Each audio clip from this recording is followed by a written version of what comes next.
Bonjour à tous et merci de nous retrouver dans votre nouveau numéro de Savoie Actu. Nous sommes le mardi 31 mai et pour nous accompagner cette semaine, l'entraîneur d'Aix-Maurienne, Sébastien Bozon.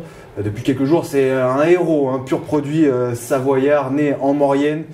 Il est parvenu à faire remonter le club de basket en Pro B. Bonjour Sébastien. Bonjour.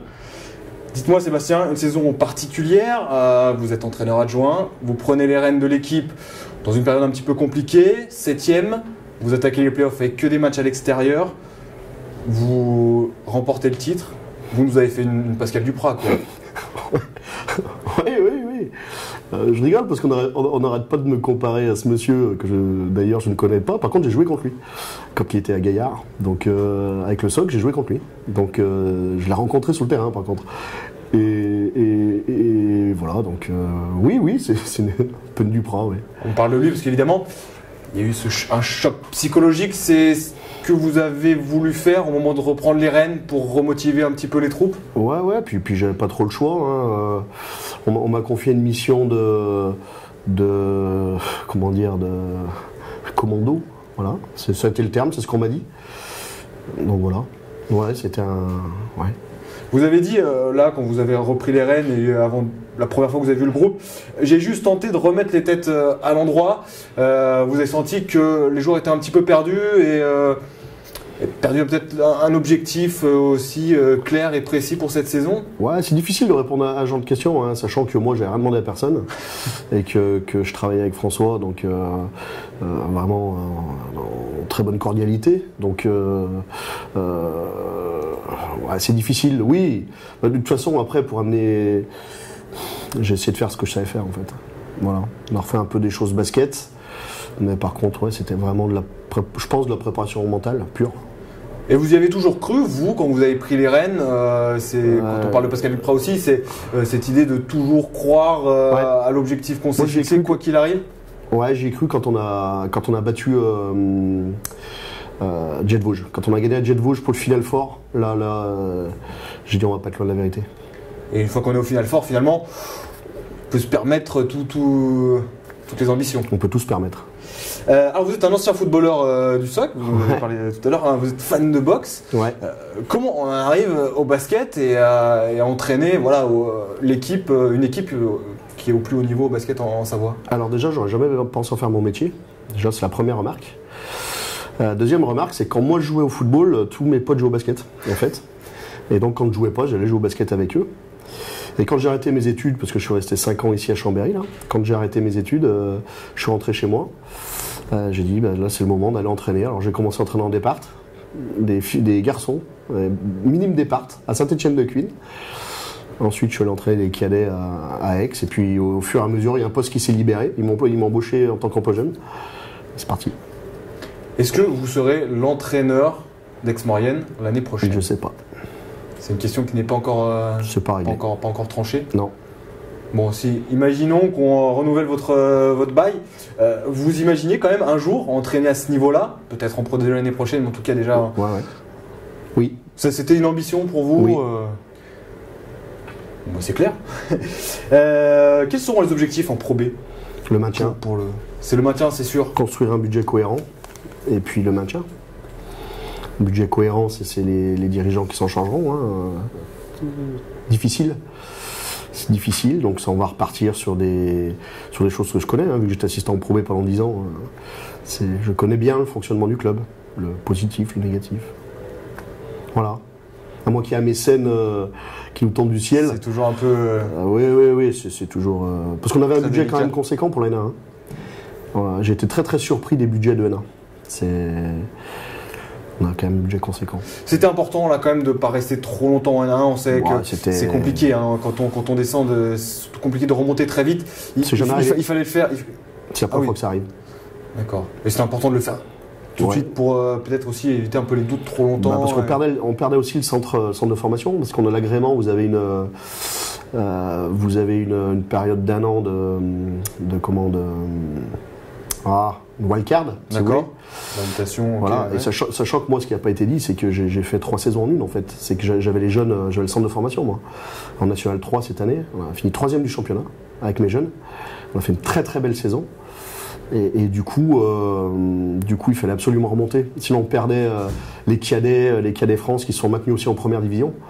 On perdait donc beaucoup de choses, beaucoup de choses. Au-delà de l'aspect de l'AN1 purement professionnel, il y a quand même avec Aix-Maurienne... Sur la vie du club, il y a beaucoup d'enjeux. Il y a beaucoup d'enjeux, sachant que les jeunes ne sont pas mis de côté. Et donc là, on perdait beaucoup. Hein. Ouais. Avec un parcours comme ça, vous avez commencé à susciter quelques convoitises. Écoutez, est-ce que le téléphone sonne un petit peu? Jusqu'à maintenant, j'en suscitais pas beaucoup. Le téléphone sonne un petit peu plus? Oui, là, il sonne beaucoup plus que quand je suis resté 8 mois au chômage. Là, il sonne beaucoup plus.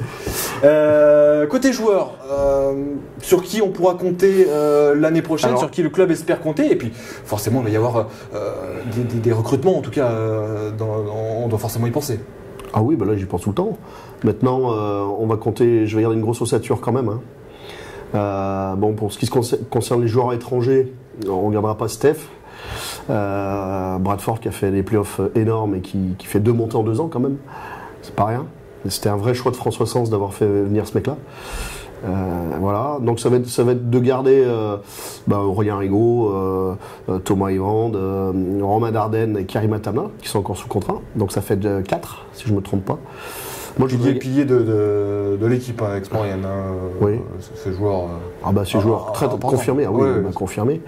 Et puis j'aimerais bien garder Mouzos, moi. Hein. Mouzos, c'est quelqu'un que je côtoie depuis des années.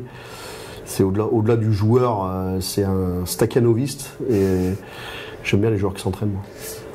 Et en recrutement, est-ce que vous ciblez Alors, évidemment, vous n'allez pas me donner nom, mais il y a des profils particuliers que vous recherchez. Alors, 3 profils, un combo américain, pour prendre le relais d'Aurélien et de Karim, un joueur très athlétique, qui est capable de jouer à la main et poste 2. Je vais prendre un poste 4 américain et un poste 5 américain. Le poste 3, j'aimerais garder Moussa Sonko, moi.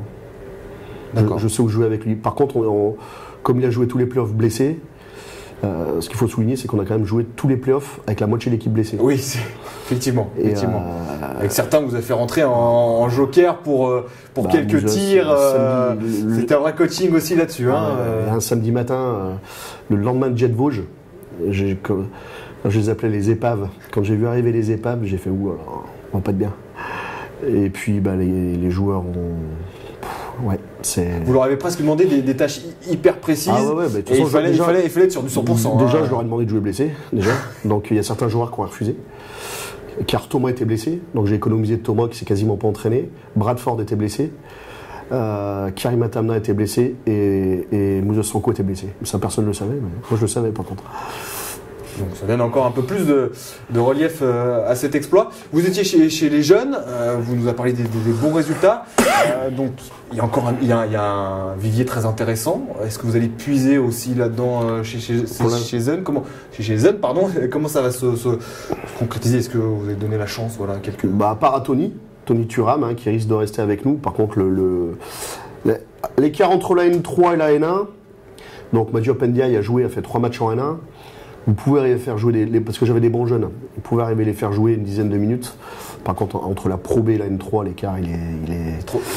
Et nous on n'arrive pas à avoir encore de joueurs localement formés chez nous. Sortir au plus haut niveau. Tony, j'ai réussi à le faire jouer 10 minutes de moyenne en N1, donc en Pro B. Donc on va s'atteler notamment à recruter des jeunes joueurs aussi pour s'entraîner, compagnons d'entraînement de la Pro B et jouer en N3. D'accord. Vu que c'est la logique du club. Donc voilà, je suis en train de chercher des jeunes joueurs capables de faire ça. Alors l'objectif, vous dites, c'est le maintien. On espère aussi peut-être l'accession au play-off.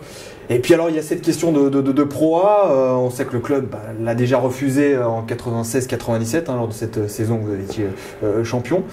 Sous quelles conditions, dans les années à venir, cette Pro A peut faire partie des plans du club? C'est simple. On a 1,3 million de budget. Les plus petits budgets sont à 3 millions. Voilà, il faut trouver 1,7 million. Parce qu'on sait que sportivement, on est en période de montée, mais sportivement, Aix-Maurienne a déjà prouvé que. Ouais, ça peut arriver. Regardez les playoffs cette année. Mon ami Michon qui est à Boulazac, il est à 2 doigts de monter. Par contre, il a un budget. Je suis allé voir Bourg-en-Bresse, qui a le plus gros budget, les meilleurs joueurs. Ils ont perdu. Ouais, c'est une montée, il y a une concomitance de faits dans une montée, parce que moi j'en ai fait quelques-unes à d'autres niveaux. Il faut plein de choses. Il faut déjà. C'est que le sportif, voilà, évidemment, le sportif, mais du terrain, il y a autre chose. Déjà, il ne faut pas te blesser. Déjà, il ne faut pas te blesser au mauvais moment. Il faut une osmose complète entre les joueurs, comme il s'est passé à hier Toulon cette année. C'est un pote qui coach Kyle Manning. Et voilà, quand l'alchimie, là vous renversez des montagnes. Bon, faut des conditions très particulières pour monter. Une montée comme ça, un exploit comme ça, on parle d'argent, donc forcément de partenaires. On a besoin de faire venir des partenaires, c'est toujours difficile. Hein, les partenaires viennent quand finalement on est au top, alors qu'il faudrait qu'ils viennent quand on construit le club. Ça donne un argument supplémentaire. Vous pensez que ça peut attirer de nouveaux partenaires pour gonfler ce budget? Ouais, rien n'est impossible. Après autour de nous, ici, entre Chambé et Aix-les-Bains, on a des clubs qui montent chaque année. Le Hand d'Aix-les-Bains est monté en N1. L'indétrônable Soc-Hand. Bon, il y a tout ici. Hein. Allez, pour terminer, on va parler football. Pour changer un tout petit peu, l'Euro arrive à grands pas. Vous allez forcément le suivre. Allez, votre favori, votre pronostic en finale. Alors là, je vais vous dire vraiment, depuis 2 mois, enfin 1 mois et demi, je me suis coupé du monde. Vous avez fait l'autruche. Je fais que du basket.